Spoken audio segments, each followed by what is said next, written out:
আসসালামু আলাইকুম, আশা করছি সবাই ভালো আছেন। আজকে আমি শেয়ার করব মাটির চুলায় কিভাবে করে নারকেল দিয়ে হাঁসের মাংস রান্না করেছে সেই রেসিপিটা। চলুন তাহলে শুরু করা যাক।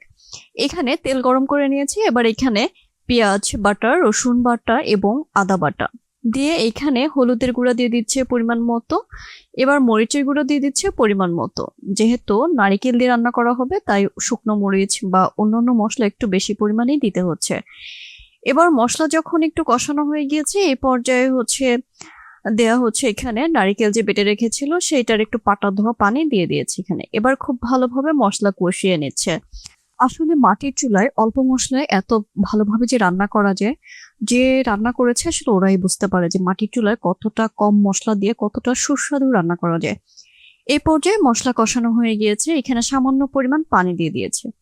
এবার এই পর্যায়ে হাঁসের মাংস অ্যাড করে দেওয়া হচ্ছে। হাঁসের মাংস ধুয়ে নিয়েছে আগের থেকে। এবার খুব ভালোভাবে মাংসটাকে কষিয়ে নিবে। মাংসটা একটু ভালোভাবে কষানো হয়ে গেলে এই পর্যায়ে অ্যাড করে দিচ্ছে এখানে নারকেল বাটা।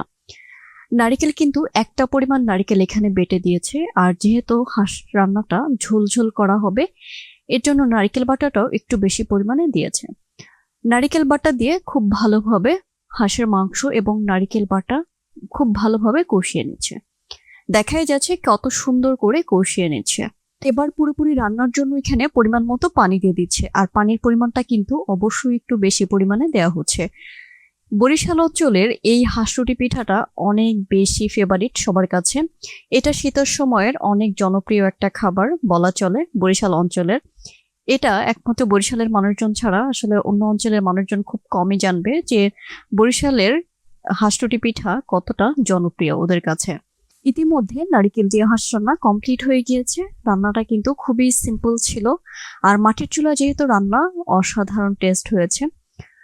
প্রিয় দর্শক, এই ছিল আমার আজকের নারিকেল দিয়ে হাঁসের মাংস রান্নার রেসিপি। আশা করি রেসিপিটা আপনাদের অনেক বেশি ভালো লেগেছে।